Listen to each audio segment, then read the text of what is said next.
All right, my name is Andrew Ward. Welcome to another episode of Can I Say Something? I am excited to be talking to Robert Lambertino today. If you don't know the name, you've probably seen the video. It's popped up on Instagram, TikTok, all the social media apps.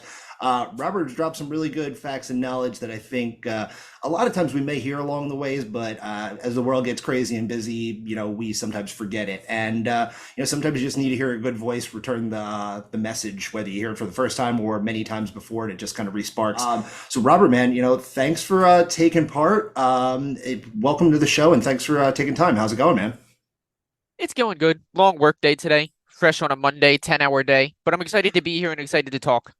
Jesus, man. Yeah, you're a fellow South Jersey, and then I'm now based in New York, but originally from South Jersey. You're in the working in the Clementon area, is that right? The company I work for, our service area is Princeton to Cape May and River to Ocean. Jeez, you're driving all over the place. I was in Trenton, then Princeton today. Dude, well, I appreciate you taking time even more to be a part of the show, man. I would not have a clear brain after work. I kind of half-assed it today just to prep for this. So I appreciate you for being sharp after a 10-hour day, even more so. I'm fortunate enough to have enough experience and to know what I'm doing enough where it just kind of runs in the background so long as nothing goes wrong. So I get a lot of time to just think throughout the day. Nice, nice. What are some of those things that you're usually kicking around in your head? The normal stuff that you'd expect. What am I going to do for dinner? Have I found any new recipes I want to try? I try to go through vocabulary in my head sometimes. I'll just take a famous quote that I heard, or just something I might have heard in passing at a grocery store, and just replace different words in my head, almost like I'm playing Wordle or something, just to see how the situation or the sentence could change, and what meaning can be found by just changing the way you look at something. Interesting, interesting. And I want to dive more into those sort of things too, but before we go too deep into it, like I said, the video for, I don't know YouTube rules, so go click the link down below to watch the full video of what made Robert a little bit more well known on these philosophies and views here. But I want to talk about just how things got set up with the video first. Some people say these are all planned videos, these are actually real live moments. How did it all come together? You were kind of giving me a little bit of insights right before we started recording, but can you kind of walk through how this video came together? I was just at the mall. I had a fishing trip the next day with my dad and little brother. I needed a hat and sunglasses so I didn't get burnt and so I could see. CG3 approached me in the mall and just said, "Hey, could I interview you for my Instagram?" I wasn't doing anything, so I said, "Yeah, why not?" He tried to do all the normal stuff. If you've ever seen his content, it's a lot of normal Instagram social media type interviews. Finish the lyric, what would you do if you woke up as a woman, all the normal entertainment things you'd expect. And he plays that stone-faced guy where he's just letting the interviewee speak for themselves in all his content. He must have tried 8 or 9 shots because we were right off the food court, and he was just getting really frustrated that people were kept walking into the shot. And I didn't even know he was still recording then, so I just spoke because I mean, you can't expect people to pay super close attention to everything going on in the mall. It's chaos. It's pandemonium. Yeah, So especially in Jersey. Yeah, I just spoke, and whatever I thought would help the situation is what I said. Nice, man. So are you usually dropping pearls of wisdom like that, or is that just kind of one that came off the cuff? That's a weird question to answer to me because I'm not a very extroverted person. I don't really go out of my way to insert myself in a conversation. But if it's somebody I know, or even just somebody I'm acquainted with, and I think I have something that could add value or enrich their lives, I'll tend to offer my opinion or ask if they want my help. I approve. Yeah, I can kind of understand that. I'm a little bit of like an ambivert, I would say, a little bit more leaning on the introversion side. So either you kind of I guess in that moment you felt compelled to pull it to say it in that moment, as maybe you wouldn't have always said it in other moments. Yeah, like if I wasn't part of the moment, I probably would have just said it to my girlfriend or whoever I was walking with, and not to the interviewer or to somebody I wasn't already engaged with. Gotcha. So did you know CG3 before that? Like when he came up to you, did you know of his like social media work? Oh, okay. Nope. Other than like Reddit, which who doesn't use Reddit today, I tend to shy away from social media because it's very much so an echo chamber of what you want people to see. And that's not always the whole picture. Absolutely, dude. Yeah, I feel conflicted about that. A lot of my work in the media means having to work in social media, and it is not the most ideal place for your mental state or just for, like you said, information sourcing. You can very easily silo what you want to find and kind of, divert from the rest of the information that you can find. Yes, very easily. Yeah, and so what happened with the video? Like, how long was it after the filming that you guys kind of did it get posted, and like, did you start getting notice from people? How'd that all come So about? that was recorded Memorial Day weekend. Uh, I gave him my phone number because he said, "Hey, I'll let you know if anything happens with it." Because I didn't have any at the time. I had a TikTok that I used just to like follow a handful of friends that posted stuff. So I thought nothing of it. I mean, who expects something to go viral, especially when you're just stopped randomly in the mall? Right. Yeah. Um, Probably 5, 6 days later, he reached out and said, "Yo, that video is going insane. You need to make an Instagram." And I was at work at the time, so I just texted him back. I'm like, "I'll look into it. I don't have any profile pictures. I'll have to take a picture or two."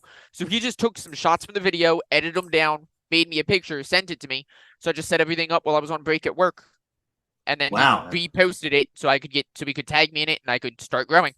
And now you got 15 some odd thousand followers on Instagram alone, and all this sort of a following, man. And how's that feel? How's that affected you, or has it affected you at all?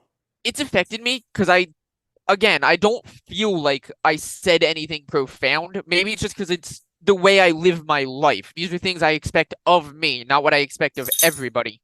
So it feels really weird to have thousands of people saying, "Thank you so much for this." And I'm like, what did I do? Right. I'm just a guy who said something. Yeah, that's exactly what it is. But with so many people outpouring support and saying, "This helped me. I needed to hear this. How can I apply this?" It's just encouraged me to keep doing more. And it's rough when I'm doing 50, 60 hours a week, girlfriend. I mean, you can see the laundry on the bed still. Right. You got a lot juggling. That's Yep. why I got a screen right now. You'd see a bunch of crap behind me. So yeah, I'm right with you there, man. And I'm not even on your level. Like, that's the thing that I think is really interesting. Is like I said, it's not as this is something I think you hear. This isn't the first time you've heard this when this video came up, but I was just like, wow, like, be it the algorithm or the way life is going, like I feel like a lot of people needed to hear it or wanted to hear it at that time. And like you said, maybe as they were siloing it and looking for those answers, or maybe that was forcing something in to break it up or whatever. But it really did seem to resonate with a whole lot of people really It, quickly. I think part of it is that a handful of influential people or people in positions with a following shared it, and then it just exploded outward. Um, Even when CG3 told me it was going huge, I pictured maybe a couple thousand people. Because to me, that's huge, especially if we're, again, Sure. just somebody that stops you in the mall. I have a couple of friends that live in Philadelphia that are way more involved in social media, and they called me, and it's the first time in years I've had an actual like phone call with them, not Discord or anything. They actually called me, which I thought somebody got run over, and they Right. said, "Yo, load up your Twitter. Dextro just reposted you, the gaming magazine." And I said, "You're kidding me?" No, they did. Sure enough, they did. So Shit. it went from just like, you know, what I would expect out of the greater Camden area for social media to an international gaming magazine. I think CBS picked it up at one point. It went Yeah. beyond crazy. Like I know, like I'm acting like an old head here because I don't use any of the new social media platforms, but even on Instagram alone, swiping through, you were seeing millions of reposts from it. Like I got served that video probably like a good 25 times, and I was like, I like this video. Now I need to go talk to this dude. It seems like everyone loves it. Like I want to go link up. So, I where did that philosophy come from, man? Is that just like, have you always been I that way in I your have life? You were you taught it? How did it come about? And, or, so a harder question, but how did it come about? Sorry, I keep I cutting you off. used to be, and I still am to a degree, but I used to be a really, really cynical person. The world is out to get you. The world's not a fair place. It's all bull. Can I curse here? Yeah, go for it. It's all bullshit. Everybody's out to get you. Nobody fucking cares. And if you really look at the world just as a broad thing, that's true. It's the economy of scale. When you get bigger and bigger, it's easy to lose the details. But as I started to interact more with individuals, not people, but individuals, they care. They just don't have the energy to do it. They're too consumed with what they have to do. They didn't, I worked at McDonald's for a time. It wasn't that they didn't clean it to mess with my shift. They just didn't have time. They had to get their kids. They had other things going on. It wasn't a personal slight. They just either didn't know or couldn't do it. Right. And I think it's worth mentioning the original philosophy of Hanlon's razor uses stupidity instead of incompetence. Hmm. And I don't think there's many people in the world that I would just straight up say are stupid. There's people that aren't good at things, and there are people that aren't aware of things, but everybody has something they're passionate about and they're good at. Right. So maybe you're in a situation where it's just not their thing, and that's not a dig on them. And even if they are incompetent at what they're doing, that's not an insult. You can't expect everybody to be good at everything. Exactly. Yeah, especially sorry to cut you off there, but yeah, like especially when it comes into more minute situations. But like I think certain subjects as you go in deeper and deeper, like in cannabis, a lot of times I see it in my world, people get really mad when you don't understand these things. And it's like we're in really pretty deep into a nerdy subject here, man. It's not everyone's going to know this, but if you take it into what their specialty is or their forte is, they're going to be able to show you a world of information just like you can do to them if you kind of approach them from a different perspective. I think the world of cannabis is one that's on the brink of an explosion, not culturally, but medically. The things we don't know about the plant and the oils are so vast and so varied that the possibilities to me right now seem endless. And I'm not really into it, but I grew up watching wrestling, and RVD, Yep. if you've ever heard of his brands, he's been doing so much with it. Not culturally, but chemically, to the point where he went out, and I think he has an honorary master's degree just on his research with cannabinoids. I got to check that out, but I know he's deep into it. Yeah, I've interviewed him a few times over the years, and like he was regarded as one of the first guys who started getting the pro wrestlers to switch away from the addictive substances and the somas and all that stuff, and start looking into cannabis a little bit more and more. And it boils down to the same thing where cannabis used to have a terrible reputation. And as more people really looked at the actual plant instead of the culture, they were like, oh, wait a minute. I could have been wrong this whole time. Yeah, and especially when the culture, a lot of it is just stigmas that they're put on with propaganda over time too. A lot of it is inaccurate, and I feel like at that time there's kind of the stigmatization of the culture actually overrode the true applications. And these thousands of years of plant practitioners have used this over years in different cultures over the world, and we're finally starting to thaw out of that prohibition now and slowly pull ourselves away from it. I think it's a good thing. Yeah, absolutely, man. I agree with you. And I'm happy to hear, everyone else is doing it too, because in the cannabis world, everyone talks about it. But then when we get to the outside, it almost feels like a lot of times people don't really know too much about the plant or anything like that. And, like I said, I have a family issues right now that are struggling with sleep. And it's like, there's a cannabinoid called CBN that is really good for that. And, even CBD in some form can work for that. So, there's this one monolithic viewpoint of what cannabis isn't actually what it is. And, there's so much world of possibility, like you were saying. Yep. So when so much. Oh, sorry. Go ahead. No, you go ahead. No, I'm not. You're the guest. Please go on. There's so much that we don't know that it's easier to fixate on what we do know. But you'll never explore what's possible if you only fixate on the knowns. There's so many people that associate cannabis with just THC and the mental high that they completely ignore all the other applications for it. Yeah, and what's crazy. Oh, I'm sorry. Go on. I think regardless, whether you're talking about cannabinoids or anything else, if you only focus on what you know, you can't grow. Absolutely. And the thing with cannabis too is a lot of times what people claim to know isn't actually the information that's actually accurate or isn't fully accurate. And, it's a really complex subject that, I think is, one that we're still learning about. And, I think that it kind of brings it back to the video too, because it's not just complex issues like that. Like you were saying, sometimes it's people just cutting off and walking through videos and assuming that they're being malicious when in reality they might not have even known anything. So I think it's really interesting how it works on so many different levels. And before we dive back into that, I kind of want to incorporate the cannabis and psychedelics aspect to it, because I think you did kind of resonate with some folks that were a trippy community, or at least the higher sort of thinking mindset community. Do you use like you said, your cannabis isn't that big for you? Are you really big into substances at all, or how does that work for you? So I've tried LSD before. Mm-hmm. That was one that I very much enjoyed my experience. I've tried magic mushrooms before. They don't agree with me, but I agree with them. What's that like for you? What is that, if you can explain that? The come up and just before the peak is a very enjoyable time. I'm very sociable. I enjoy it. As soon as I peak and I start coming back down, it is some of the worst experiences I've ever had with anything. Really? Interesting. Just I bad thoughts, bad feelings. I think if you've partaken, Yeah. a lot of the times you'll give yourself food poisoning as a side effect. Hmm. And if you're not very, very careful with your dosage, it can be easy to overindulge. So I think the associated feelings of having to throw up and that negativity draws me into myself.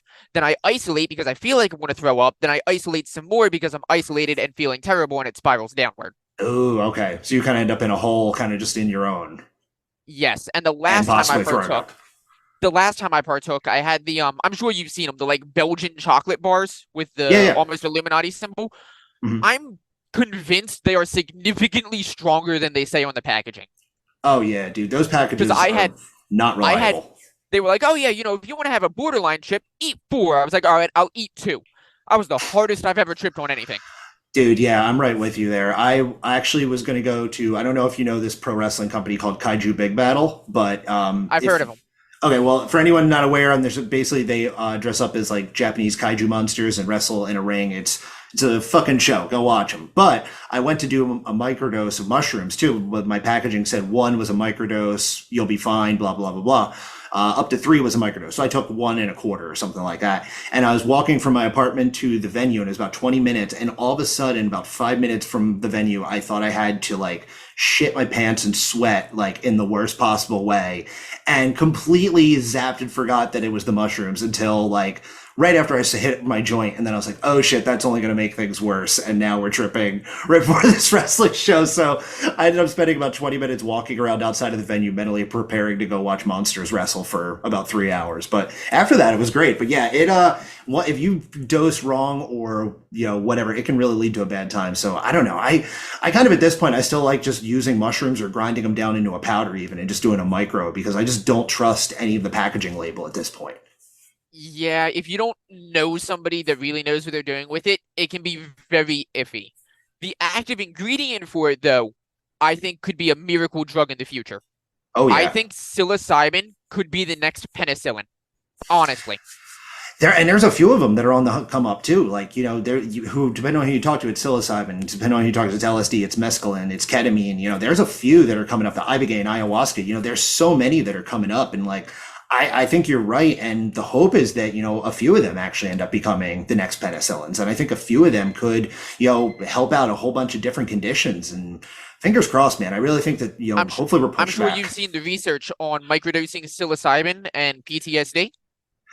Which one? There's been a couple things. I don't know if the recent one. Specifically, the one I'm thinking of is on soldiers returning from Afghanistan and Iraq. Well, and what was the conclusion on it? For the people that did it routinely and carried it on after the study, they've more or less completely recovered. They made it Yeah, part of their daily thing. They put it in their coffee in the morning, just a little vial, same way you would liquid sugar, and they have no episodes. Not fireworks. They still enjoy shooting. They'll go to the gun range with their buddies and be completely fine. There's no triggers for them at that's all.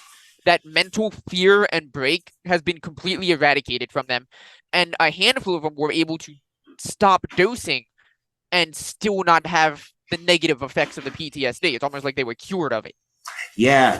I've heard a lot of anecdotes and some studies over the years. I wasn't sure which one you were referring to, but yeah, it's the stories you hear from it from the veteran community as well as other folks with other sorts of trauma. It's amazing what it does to them. Like you said, some people it'll be a lifelong thing, but a lot of times from what I've heard is it's a shortened period. It could be a couple weeks, could be a couple months, maybe a few years. But a lot of times people do want it to be a reset, or even if not a reset, a recalibrate. And hopefully you won't have to be relying upon it, which is amazing too, because when you got all these pharmaceuticals out there, there's never a short term for these. It's almost always you're on it for life at this point, or here's some other detrimental effects and I'll go switch to another one. It doesn't seem that's the case with any of these sort of plant-based medicines for the most case, I should say.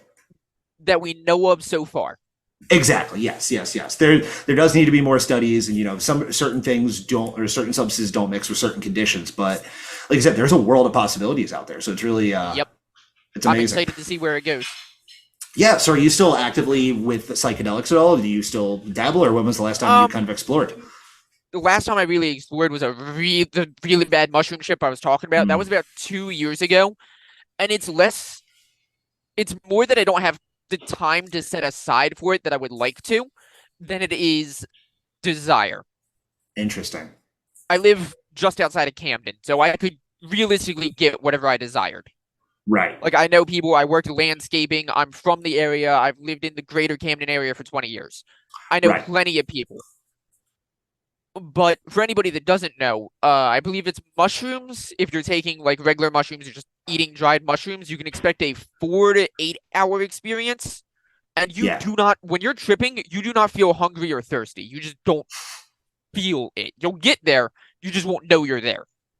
Yeah. Yeah. And And depending on that variety, it'll LS come knocking on your ass. and LSD is a 12 to 16 hour experience at recommended dosage. And that's not including time before or time after for recovery. So really, you need a whole day for just that, and it's hard for me to that time when I have so many other things that need to be done. I hear you, man. A writer, Patrick Marvellis, really awesome dude out in Humboldt County. He was talking recently about the need to go on a trip, but he has 2 kids and he runs a farm. And it's like, dude, like, good luck to you to do anything. I mean, kudos to you that you're even awake right now. Like, as you get older and you have more responsibilities, you want to do those sort of things, but it is tough to find time for it. So Yeah. I think that's also why a lot of folks just turn to like cannabis and stuff like that because it is a shorter term relief or, not the same effect, but I think a lot of folks will use those interchangeably in that sort of belief. You said you're not really big into cannabis. Is that right? Um, I don't know if that's fair to say. Or you're I just don't not really part consuming much, I should say, or not partaking often? socially, really. My girlfriend had spinal realignment surgery her freshman year of high school, so Oh, shit. she's really big into it. So when she's smoking, I'll sometimes take a puff here and there, but I've been around it my whole life. Mm. Anytime that I want to, I can. And because it was never like this forbidden thing in my life, it never had that stigma of I'm doing something I shouldn't. I've tried it. I've tried edibles. It's all right. It's not really for me. I don't know if it's the strain or whatever. CBD really agrees with me. I Mm. like Interesting. CBD. I like the edibles. I like the oils. But I know that's more the body and the relaxation. The non-psychoactive sort of I think components. it's the THC. I don't really like feeling super, I guess, slowed down. But that's Interesting. not every strain either. No, There's a yeah. difference in the different strains and the different ways it interacts. And I'm sure if I went to the dispensary and said, I want to feel this, this, and this, they'd be able to hook me up, right? I just haven't had a real desire to. Yeah. Have you been to any of those New Jersey dispensaries at all? Have you checked them out? I've checked them out just for the sake of checking them out. The way they're set up is fabulous. Never mind the actual product, because for the vast majority of people going, that product is going to be the best they can get. Yeah. If you're not already in the culture and you don't already know people, it's very hard to get high quality stuff that you can trust. Because everybody's out to make a quick buck, and I can't blame them for that. Everybody's trying to feed their families. I Yeah. think it's interesting that a lot of the people I grew up with that were dealing work in managerial roles for dispensaries now. Like That's they have a record, they have a rap sheet. A couple of them have federal charges, and they heard that it was going to be legalized. They went to these companies that were coming over from Colorado and said, "Listen, here's my rap sheet. Here's what I've been arrested for. I know what I'm doing." And they hired them on the spot. yeah. So now they get to do something they've always done and enjoyed on the legal side of things. And they're advocating for more and more of their friends that have non-violent crimes to come in and work with them. And I think it's done fantastic things for the community. Absolutely, man. Yeah, that's spot on. I mean, that's the whole thing from the marketing side of this or the business side of it. If I had to recover right about the business side, but like there's so much more the ethical components. I feel like the accessible home grow, so everyone has fair access to cannabis and freeing the nonviolent cannabis offenders and including them in the industry, they have to be central components to it. Otherwise, why the hell are we doing this? You might as well just decriminalize or deschedule it and let people do whatever they want at that point and not even have a marketplace if you're not doing the inclusion. And I think it's very intelligent of these companies to not stigmatize the people that have a record for it because they clearly already know what they're doing. They've been around the product their entire lives. Why would you ignore that kind of experience? When something is suddenly allowed, that doesn't mean it suddenly starts to exist. It existed before. And to ignore history is to repeat it. It didn't work with prohibition, and it's not going to work this time. Damn sure. Damn right, man. That's what we're trying to advocate to the states. touch and go. We'll say it seems like New York and New Jersey have more of a desire to do it. Still an uphill battle, but they seem to be doing it better than some states. Could be better, could be worse, but it needs to be done right. So that's kind of the conundrum I feel like watching it unfold on a day-to-day basis in my role. Well, But you know, you're in a it's position. oh You're in sorry, a no, go on. position. You're in a position, fortunately for you and everybody else in the community, to advocate and push for these things on a day-to-day basis. I tend to pay more attention to it on the grander scale because I'm not inundated in it day to day. But I know that all wars are fought of many battles, and I feel like this is one that we're all destined to win. Dude, I hope you're right, man. I love that perspective. And you know, and I like that too because I like talking to the people that aren't in the industry because they do have that different perspective, like you just said. If you could just kind of take us, kind of provide an insight maybe for industry folks like me, whether it's in the media or just folks that are running businesses, what is something that you think the cannabis industry might be missing, or even just the psychedelic and cannabis industry might be missing, from what they're trying to develop in this nascent market, and what the community and everyday consumers like yourself or everyday individuals like yourself might want to know or learn or might be misconceiving about this plant. I think just like a brochure of information. Like I have a lot of people that when the dispensaries open, my parents smoke, my cousins smoke. Like I said, I've been around it my entire life. So they would come to my house the first time ever and they're like, what do I do? What do I get? They don't Mm. know what rolling papers even are. They don't know you need water in a bong. They just don't know. They have zero idea how they're going to feel. So it's not They even the know plant nothing. compounds, it's just the whole structure to it. Yeah, like they know that you can smoke it and That's they about know it. that you'll get high, but they don't even know what high is. They only know whatever they associate it with Shaggy from Scooby Doo all the time. I'm going to get really dreary and be super hungry. And that's But they not don't know always any the case. effect or yeah, okay. Yeah, Yeah. so I think just a little brochure, even just like a postcard of information, like, oh, hey, if you smoke it, you're going to get this, and you're going to get a bigger effect if you do this, this, or this. Because they didn't know there was a difference between a blunt, a joint, a bowl, and a bong. They didn't Yeah. know it would affect you differently. Yeah, we're still struggling. People still don't know the difference between indica and sativa, and what they think is the difference between indica and sativa isn't even correct. It's it's interesting you say it like that, and that's kind of unfortunate because that is the problem we always have. That just seems to be what they call the education gap, and it's just like you said. There's so many fundamental things as well as top level, more important, granular sort of things they need to know too, and it seems like it's going to be a really uphill battle, and I hope I that it can be think beaten. I don't. It's going to be a tough one though. I think for a lot of dispensaries, they need to on an individual level. I'm a big believer in small business, even if it's part of a chain. I believe in the power and trusting your managers. Mm. So let's say that's a chain that came out of Colorado, right? They need to trust their store managers to find a local smoke shop, somebody that deals in the paraphernalia, to be able to recommend people, hey, go here. I trust this guy. He knows what he's talking about. That way you have the hardware and the product covered. That way people that are just looking, I just want to unwind after work. You can get the product, but if all you're looking to do is unwind, you don't need a steamroller. Right. Yeah. Like It different needs. Yeah. it's You just need not different. something you would need. Right. Yeah. You got to Exactly. educate people on Exactly. what they actually need, what they actually want. There's different results based, and what one thing isn't going to work for another. I love that idea about the collaborative spirit of it. And I think that kind of runs afoul with so much of what's going on in the business right now is, these major players are, trying to take over. And also even the smaller ones, it's just such a level of competition that it's almost like most of them would rather choke out an industry and acquire the company rather than collaborate in some sort of like aspect of like what you just said, where it could actually benefit all sides, including the community. I believe very strongly in education. The one thing about dispensaries near me, I would immediately implement if it was my business, is maybe just an index card describing the whatever product that it is purchasing, whatever strain, to send with them.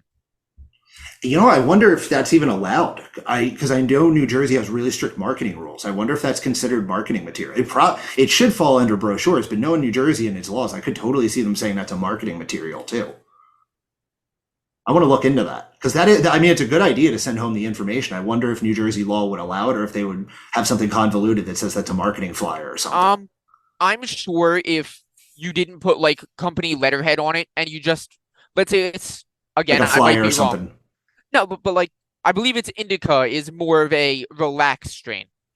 They're more about the plant structure than anything, but the commonly known as indica is the sedative, sativa is the uplifting. Okay. Not So entirely correct, but yeah, that's what people know yeah, as. whoever is actually dealing with this and ordering it would know more about the individual strains. Sure. So if you sell that strain, just, oh, what can you expect from this? Because they'll tell you when you're there. But it's just you can only fit so much information on a vial that big. Right.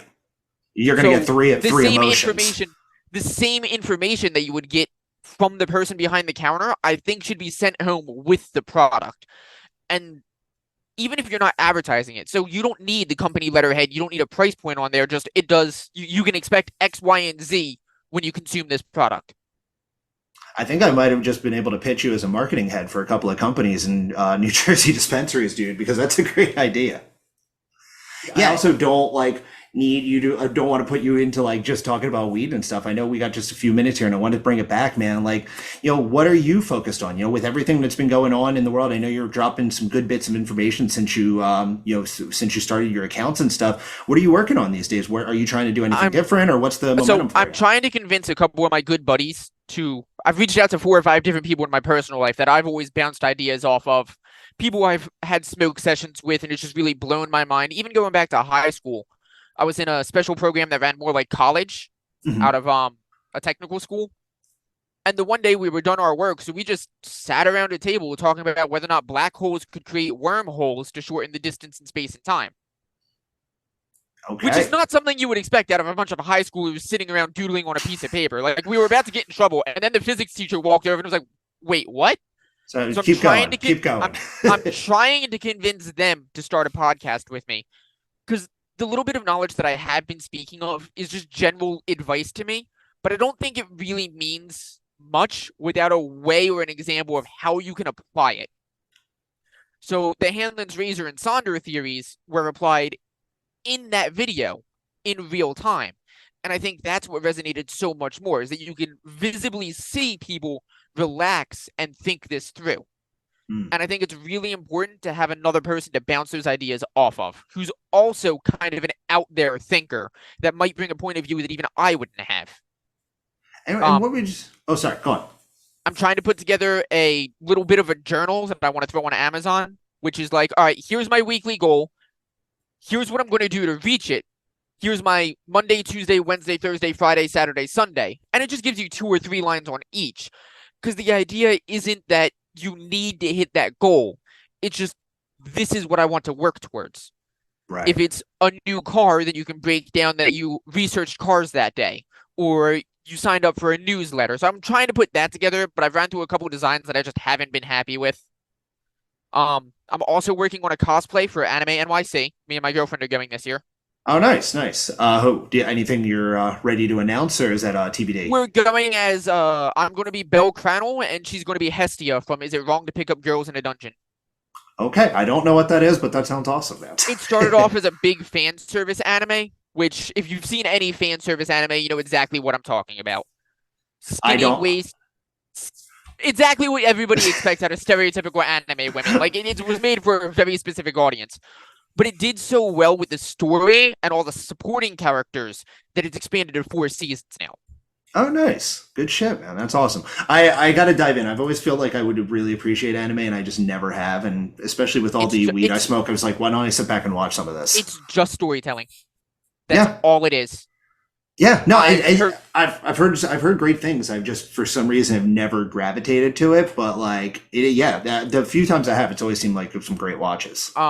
my biggest one that I recommend because everybody likes good fight scenes and likes seeing an overpowered character is that time I was reincarnated as a slime is probably my favorite anime that's come out in the last 5 years. You got me on the title.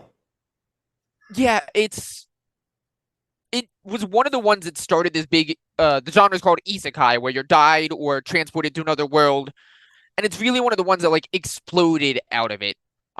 Demon Slayer is the new big one on the block and that's been doing phenomenal. I Nice. have had a coworker at the last company I worked at. He's 42 with three daughters, two just turned 16, and his other one's 12. She wanted to start watching anime with him, so he was like, "Ah, fine, whatever. I'll sit down and watch it." And it had this 43-year-old man shedding actual tears. Oh, nice. So it's just the whole layer of, I mean, it's like you said, it's a whole world of storytelling, and just And I happens to be honestly, animated.